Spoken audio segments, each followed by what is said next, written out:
Une personne souffrant d'un handicap psychique, ça se voit. Alors c'est faux. En fait, je pense que c'est important aussi de rappeler ce qu'est un handicap psychique.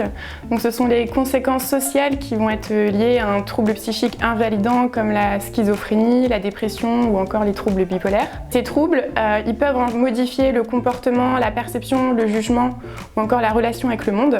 Donc c'est faux parce que c'est un handicap qui est invisible, ce qui peut rendre justement la reconnaissance difficile et une incompréhension de la part de la société et au travail aussi.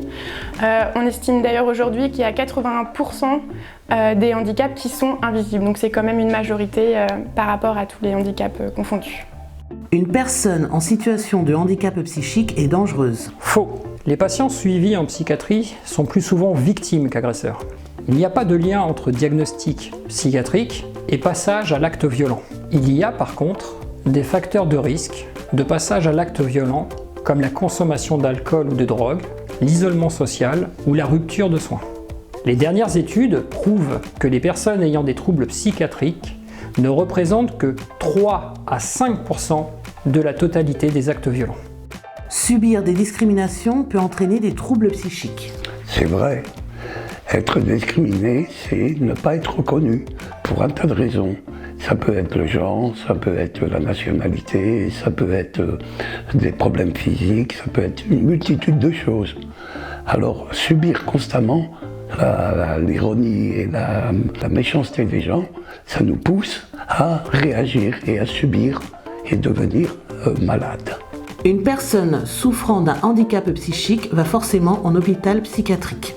C'est faux. Une personne en situation de handicap psychique n'est pas forcément suivie en hôpital. D'ailleurs, l'image de l'hôpital est souvent erronée à travers les médias. On le présente souvent avec une personne en camisole dans une chambre capitonnée avec un personnel maltraitant. L'hôpital psychiatrique, c'est avant tout une structure d'accompagnement et de soins, mais ce n'est pas forcément la case obligée pour le patient. Quelles structures peuvent apporter de l'aide ? Il y a d'autres structures qui existent, et d'autres personnes ressources comme les psychologues ou les psychiatres. On peut également citer l'hôpital de jour, les centres médico-sociaux et différentes associations, dont le GEM. Le groupe d'entraide mutuelle est une association qui accueille des personnes en souffrance psychique qui subissent de l'isolement. Elles peuvent se rendre dans cette association pour faire des activités, monter des projets avec différents objectifs comme celui de briser la solitude avant tout, de créer, de maintenir des liens sociaux et de reprendre confiance en soi.